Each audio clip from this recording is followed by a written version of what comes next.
18 लाख घर बनाए, एम्स में एयरपोर्ट बना। अरे कौन है ये लोग? ये वाजपेयी है। एक अनपढ़ आदमी देश पर कितना बड़ा बोझ बनता है, ना जो अपने संविधान के दिए हुए अधिकारों को जानता है, ना संविधान ने हमसे जो अपेक्षा करी है वो दायित्व को जानता है। वो कैसे एक अच्छा नागरिक बन सकता है? मोटापा हमारे देश के लिए बहुत बड़ा संकट बनता जा रहा है। आने वाले वर्षों में लोग, जो पंडित लोग हैं वो कहते हैं, जो जानकार लोग कहते हैं, हर तीसरे व्यक्ति में एक व्यक्ति मोटापे का शिकार होगा। हमें मोटापे से बचना है।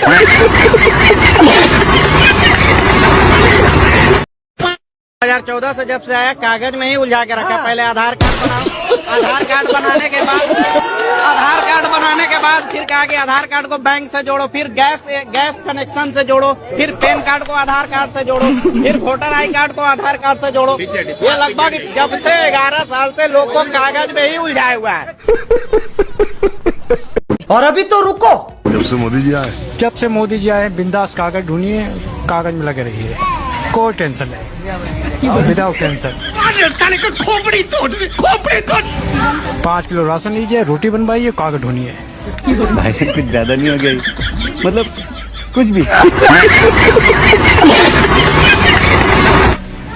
पहले ही बार तक कागज जुड़ा, इसके पहले भी जुड़ा। अरे उसमें इससे पहले अभी कागज बदलवाइए, फिर उसके बाद आया कि वो बनवाइए, आधार कार्ड बनवाइए। अब आधार कार्ड नहीं होगा तो उसके पीछे फिर आप जन्म प्रमाण पत्र बनवाइए, और जन्म प्रमाण पत्र भी नहीं चलेगा तो फिर आप अपने बाप दादों के जन्म प्रमाण पत्र बनवाइए। कुछ ना कुछ बनवाइए आप, बस फ्री मत रहिए। बिल्कुल बहुत काम है, काम की कोई कमी नहीं है।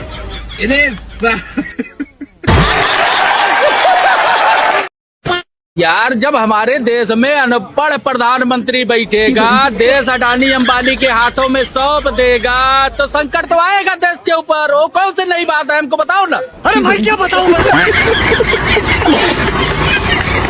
लगाए हैं, जनेऊ भी दिखाई दे रहा है, ब्राह्मण है। बिल्कुल ब्राह्मण है, उसमें क्या वो कौन सी बड़ी बात है भाई। ब्राह्मण तो ये है, हिंदू होके कहे विरोध कर रहे हैं। ब्राह्मण तो ये है, हिंदू होके विरोध। हिंदू होकर के गू खा ले क्या जा करके, आप क्या बात कर रहे हो यार। देश हमारा लूट लो, उसके बाद जो है कहो कि जो बोले हम वही करो। अरे जिसका इंसानियत मर गया है वो मर गया है, जिसका जिंदा है वो बोलेगा देश के लिए। अनपढ़ अगर प्रधानमंत्री देश में बैठता है तो यही कृत्य करता है। अभी 140 करोड़ के हाथ में ये कटोरा दिलवाएंगे, कटोरा को। ये पूरा देश रजिस्ट्री हो चुकी है ट्रम्प के यहाँ।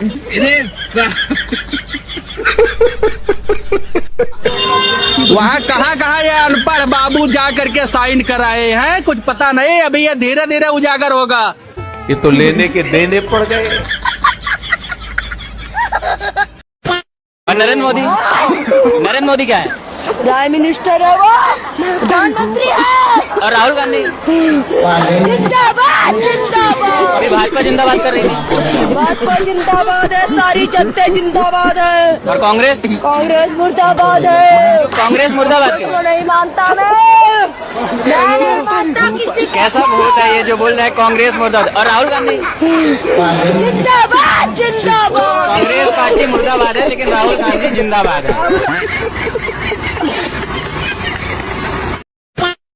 मैं एक बात कहना चाहता हूँ, मैं भी हिंदू हूँ, ठीक है। और जय श्री राम कहने से और मंदिर में घंटा बजाने से किसी युवा को रोजगार नहीं मिल जाता, और मोदी युवा सिर्फ यही करता है, समझे कि नहीं। 2014 से पहले कितना रोजगार मिल गया? 14 से पहले रोजगार नहीं, हर साल रेलवे की वैकेंसी आती थी। 2019 के बाद अभी तक रेलवे की वैकेंसी नहीं आई है। कितना पोस्ट रेलवे में खाली आपको पता है? पता है? ऐसे ऐसे करते हैं, क्या पता है?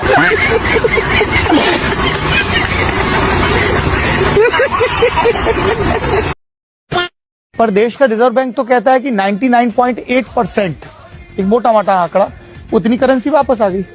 99.8% में 0.2% बचा ना, वो सारे पैसे से आतंकवाद हो रहा था।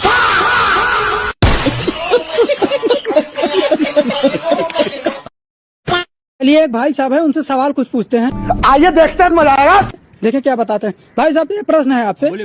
सोनम वांगचुक सर धरना दे रहे हैं 17, 18, 19 दिन से। आप क्या कहना चाहते हैं? भूख हड़ताल किए हुए। हाँ। कौन कहा भूख हड़ताल करने के लिए? कौन कहा है भूख हड़ताल? पेपर लीक हो गया, कौन पहाड़ टूट गया है? भाई क्यों नहीं? इतने छोटी छोटी बात पे अगर लोग धरना प्रदर्शन भूख हड़ताल करने लगेंगे, देश कैसे चलेगा?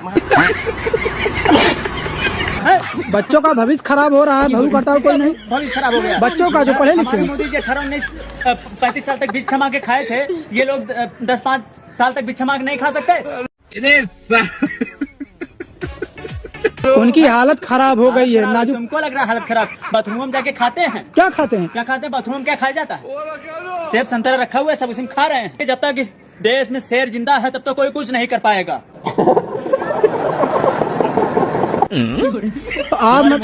तो आप शिक्षा के विरुद्ध नहीं है जो खराब सिस्टम है? सिस्टम क्या? सिस्टम खराब नहीं है, हमारा शेर जब तक जिंदा है तब तक कोई कुछ कर नहीं पाएगा, बता दे रहे हैं।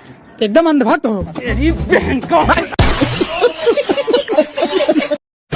12 साल पहले इस देश में क्या मंजर था? क्या?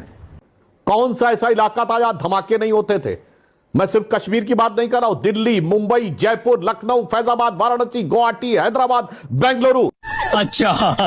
चलती ट्रेन में धमाके, चलते बस में धमाके, लिखा रहता था छूना नहीं बम विस्फोट हो जाएगा। इसके बाद दिन नजारा बदला हुआ न नजर आ रहा हो तो आंखें खोलो। के पिल्ले हैं जी। सुधांशु त्रिवेदी जी को सुन करके मेरा भी और दर्शकों दोनों का सिर दर्द हो गया। सही पकड़े हैं। एक बात बताइए साहब, एक बब्बर शेरनी थी जिसका नाम था मिसेस इंदिरा गांधी, जिसने उठा करके पाकिस्तान को तोड़ करके बांग्लादेश बना दिया। आप उसका कंपैरिजन मोदी जी से करेंगे? 4 दिन गए और डोनाल्ड ट्रंप के कहने पर सीज फायर करके चले आए वापस। कौन है बहादुर? कांग्रेस बहादुर है। आप कब से बहादुर हो गए?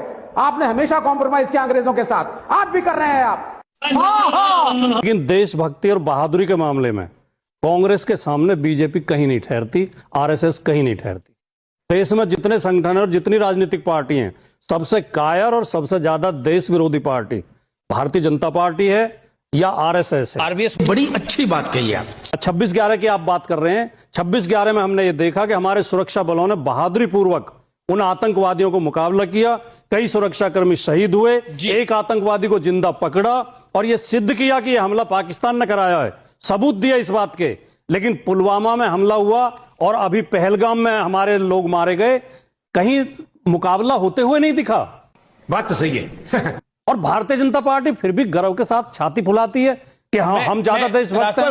कुछ भी आरएसएस बड़ा डरपोक संगठन है और कांग्रेस बड़ी वो है। तकलीफ हुआ है बेचारे को। बोल बोल। अब इसी डरपोक संगठन के दम पर पहली बार संयुक्त विधायक दल की सरकारें लेकर समाजवादी लोग सत्ता में आए 69 में। यही डरपोक संगठन है जिसके ऊपर सरदार पटेल ने प्रतिबंध लगाया था और इस संगठन ने यह वादा किया था कि हम अपना रजिस्ट्रेशन कराएंगे, संविधान बनाएंगे। आज तक रजिस्ट्रेशन नहीं कराया है, आज तक संविधान नहीं बनाया है। कागज दिखाइए। यही डरपोक संगठन है जो हर जिम्मेदारी से बच जाता है, जिसका महात्मा गांधी की हत्या में नाम आया था, जिसका दंगों में बार बार नाम आता है। यही डरपोक संगठन है जिसे हमारे मोदी जी दुनिया का सबसे बड़ा एनजीओ बताते हैं। और जो एनजीओ कोई जिम्मेदारी लेता नहीं है, कोई अपना सदस्यता रजिस्टर रखता नहीं है, कोई पैसे का लेन देन का हिसाब रखता नहीं है। मैं ये कह सकता हूं जब जब देश के ऊपर संकट आया और देश को बहादुरी की बलिदान की जरूरत पड़ी, आरएसएस पीछे हट गया। यस। ये जो हेमू केलानी थे वो आरएसएस के थे और हंसते हंसते फांसी पे चढ़े थे इंडिपेंडेंस के लिए, तो ये बोलना सरासर गलत है। क्या बोला तूने?